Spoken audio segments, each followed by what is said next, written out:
Hello बच्चों, कैसे हैं आप सब। मैं उम्मीद करती हूँ आप सब अच्छे होंगे। आज हम लोग अमृता की कहानी पढ़ेंगे। अमृता के बारे में कुछ जानेंगे। तो चलिए स्टार्ट करते हैं।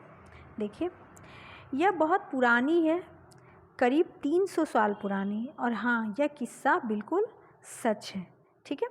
अमृता जो है राजस्थान में जोधपुर के पास खेजड़ली गांव की रहने वाली थी। जानते हो उस गांव का नाम खेजड़ली क्यों था? क्योंकि उसके गांव में खेजड़ी के बहुत सारे पेड़ थे। ठीक है। गांव के सभी लोग पेड़ पौधों और जानवरों का बहुत ध्यान रखते थे। गांव में बकरियां, हिरन, खरगोश, मोर और ना जाने कितने जानवर बिना किसी डर के घूमते थे। गांव वालों का बुजुर्गों का कहीं बातें आज भी याद थी। क्या बात याद थी? उनका कहना था कि अगर पेड़ है तो हम हैं। पेड़ और जानवर हमारे बिना रह सकते हैं, पर हम उनके बिना नहीं रह सकते। ठीक है। पेड़ और जानवर तो हमारे बिना रह सकते हैं, पर हम उनके बिना नहीं। मतलब कि हम उनको हमारी ज़रूरत ज़्यादा नहीं है, बट हमें उनकी ज़रूरत बहुत ज़्यादा है और हम उनके बिना नहीं रह सकते हैं। तो अमृता कहाँ की रहने वाली थी? अमृता राजस्थान में जोधपुर के पास एक खेजड़ीली नाम का गांव था, वहाँ की रहने वाली थी। और वहाँ पर खेजड़ी के बहुत सारे पेड़ थे, इसलिए उस गांव का नाम क्या था? खेजड़ी था। ठीक है। यहाँ पर आप इस पिक्चर में देख सकते हैं कि बहुत सारे बच्चे पेड़ के आसपास खेल कूद रहे हैं। अब अमृता के दोस्तों के बारे में हम लोग जानते हैं। अमृता सुबह सुबह उठकर अपने सारे दोस्त पेड़ों से खुशी से मिलती थी। अमृता के लिए रोज़ उनमें से एक पेड़ उस दिन के लिए खास होता था और वह उस पेड़ से लिपटकर उसके कान में धीरे से कहती, दोस्त तुम सुंदर और ताकतवर हो। तुम ही हो जो हम सबका ध्यान रखते हो। इसके लिए धन्यवाद। मैं तुमसे बहुत प्यार करती हूँ। तुम अपनी शक्ति मुझे भी दो। यह कहती थी अमृता किसे? पेड़ों को। ठीक है। और हर दिन कहती थी। अमृता की तरह गांव के दूसरे बच्चों को भी पेड़ों से दोस्ती थी। वे घंटों पेड़ों की छाया में खेलते थे। क्या तुम्हारे घर के आसपास किसी मैदान या स्कूल के रास्ते में ऐसी कोई जगह है जहाँ पेड़ लगाए गए हैं? और उन्हें वहाँ क्यों लगाया गया है? तो ऐसी बहुत सारी जगह है जहाँ बहुत सारे पेड़ लगाए गए हैं, और उन्हें वहाँ इसलिए लगाया गया है ताकि वो क्या कर सकें? हमें छाया दे सकें, फल फूल दे सकें, और वो हमें क्या देते हैं? ऑक्सीजन देते हैं। तो बहुत सारी ऐसी ज़रूरत की चीज़ें हैं जो पेड़ हमें देते हैं, और उसके लिए ही हम लोग पेड़ों को लगाते हैं। ठीक है। अब यहाँ पर एक और चीज़ पूछा गया, क्या तुमने किसी को उनकी देखभाल करते देखा है? तो हाँ, हम लोगों ने अपनी मम्मी को या अपने दादा दादी को उनकी देखभाल करते देखते हैं। हम लोग वो सही समय पे उन्हें पानी देते हैं, उनका ध्यान रखते हैं। क्या उनमें से किसी पेड़ पर फल लगते हैं? उन्हें कौन खाता है? तो अगर हमारे घर में पेड़ होते हैं, उनमें फल लगते हैं, तो उन्हें हम ही खाते हैं। और आम के पेड़, अमरूद के पेड़, ये सब पेड़ तो प्राय बहुतों के घर में होते हैं। चलिए, अब आगे हम लोग पढ़ते हैं। ललिता को लगता है कि उसके स्कूल की दीवार के साथ उगे हुए छोटे छोटे पौधे और घास किसी ने लगाए नहीं हैं। क्या तुम भी किसी ऐसी जगह के बारे में जानते हो जहाँ घास या छोटे छोटे पौधे और पेड़ अपने आप ही उग गए हों? तो बहुत सारी ऐसी जगह होती है जहाँ छोटे छोटे घास या पेड़ पौधे अपने आप उग जाते हैं, जिन जगहों पर नमी मिलती है उन्हें। तो वहाँ पर छोटे छोटे पेड़ पौधे, बारिश के टाइम में क्या होता है कि दीवार से सटे हुए, जहाँ पर बारिश होती है तो वहाँ दीवार से सट कर छोटे छोटे पेड़ पौधे अपने आप उग जाते हैं। तो तुम्हें यह क्यों लगता है कि ये पेड़ पौधे अपने आप उग रहे हैं? तो मैंने आपको बताया कि अगर उस जगह पर मिट्टी सही होती है और उन्हें नमी मिलती है तो वो पेड़ पौधे अपने आप उग जाते हैं। अब यहाँ पर बोला गया है कि पेड़ खतरे में। समय बीतता गया, अमृता बड़ी हो गई।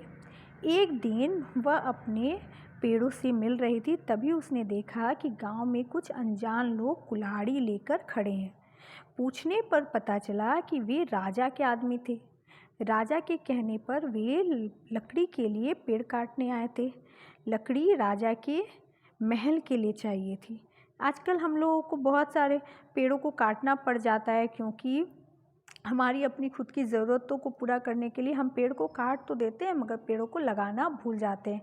कहा जाता है कि अगर हम एक पेड़ काटते हैं तो उसके बदले में हमें 10 पेड़ लगाना चाहिए, क्योंकि पेड़ हमारे लिए बहुत ज़्यादा ज़रूरी है। और अगर ऐसा नहीं किया गया तो आगे आने वाले समय में हमारे लिए इस दुनिया में रहना बहुत ही ज़्यादा मुश्किल भरा हो जाएगा, क्योंकि ऑक्सीजन, कार्बन डाइऑक्साइड और वातावरण के संतुलन के लिए पेड़ बहुत ही महत्वपूर्ण भूमिका निभाते हैं। बारिश को होने में पेड़ की बहुत ही महत्वपूर्ण भूमिका होती है। तो पेड़ बहुत ही ज़्यादा ज़रूरी है हमारे लिए। ठीक है, चलिए। यह सुनते ही अमृता के होश उड़ गए। उन आदमियों ने जिस पेड़ को काटने के लिए चुना, अमृता उस पेड़ से लिपट गई। उन लोगों के डराने धमकाने पर भी वह नहीं हटी। राजा के आदमियों को राजा की बात तो माननी थी, वरना उनकी अपनी जान चली जाती। उनकी कुल्हाड़ी के एक ही वार से अमृता के पैरों में खून बहने लगा और वह गिर गई। क्योंकि अमृता पेड़ से चिपक कर, देख रहे हैं ना यहाँ पर, अमृता पेड़ से चिपक कर खड़ी हो गई है, तो वे उन्हें पेड़ काटने नहीं दे रही थी। तो इस वजह से उन्होंने जब पेड़ पर कुल्हाड़ी चलाई तो अमृता के पैर पर भी वार लग गया और अमृता के पैरों से खून बहने लगा और वह गिर गई। लेकिन उसने पेड़ को नहीं छोड़ा, अमृता को देखकर उसकी बेटियों और गांव के 300 से ज़्यादा लोगों ने पेड़ों से लिपटकर अपनी जान दे दी। देख रहे हैं ना यहाँ पे कितने सारे लोग हैं जो पेड़ों से लिपट कर अपनी जान दे रहे हैं। जब राजा को इस बात का पता चला तो उन्हें यह बात समझ नहीं आई कि लोग पेड़ों के लिए अपनी जान भी दे सकते हैं। वे खुद वहां आए और स्वयं लोगों का पेड़ों के प्रति प्यार देखा। जब उन्हें राजा को पता चला कि लोग पेड़ों के लिए अपनी जान दे रहे हैं तो उन्हें विश्वास ही नहीं हुआ और वे खुद आए वहाँ पर और वो देखे कि पेड़ों को लोग इतना प्यार करते हैं कि उसके लिए वो जान देने की भी तैयार है। अब यहाँ पे एक बात बोला गया, तुम्हें याद है ना उस गांव के बुजुर्ग की बातें? तो उस गांव के बुजुर्ग ने क्या कहा था कि पेड़ और जानवर हमारे बिना रह सकते हैं, मगर हम उनके बिना नहीं रह सकते हैं। ठीक है, अगर पेड़ और जानवर नहीं होंगे तो क्या होगा? पेड़ और जानवर नहीं होंगे तो हमें ऑक्सीजन नहीं मिलेगा, हमें छांव नहीं मिलेगा, हम जो फल फूल खाते हैं वो हमें फल फूल सब्जी जो हम खाते हैं वह हमें नहीं मिलेगी, फिर हमारा वातावरण पूरा प्रदूषित हो जाएगा। बहुत सारी ऐसी चीज़ें हैं जिनके लिए पेड़ पौधे हमारे लिए बहुत ही ज़्यादा ज़रूरी हैं और उनका होना ही चाहिए।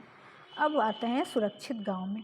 राजा पर गांव वालों की बातों का बहुत ज़्यादा गहरा असर पड़ा। उसने आदेश दिया कि इस इलाके में कभी कोई पेड़ नहीं काटेगा और ना ही कोई शिकार करेगा। और आज से 300 साल बाद भी यहाँ के लोग जो बिश्नोई कहलाते हैं, पेड़ों और जानवरों की रक्षा करते हैं। और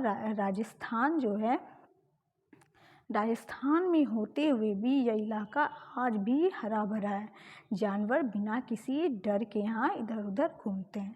ठीक है, और इसलिए जब राजा ने देखा कि लोग पेड़ों को इतना प्यार करते हैं तो उन्होंने घोषित कर दिया कि अब से उस जगह पर ना कोई पेड़ काटा जाएगा, ना ही किसी जानवर को मारा जाएगा।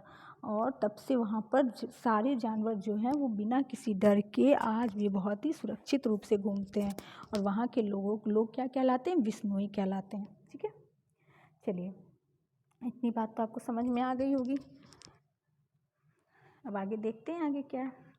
आगे कुछ क्वेश्चन आंसर है कि तुमने तीसरी कक्षा में जिस पेड़ से दोस्ती की थी वह कैसा है? आपने अगर किसी पेड़ को लगाया है अपने घर में तो उसके बारे में आपको लिखने के लिए कहा गया है कि क्या उस पेड़ पर फूल आते हैं, फूल क्या साल भर रहते हैं, पत्तियाँ किस महीने में झड़ती है।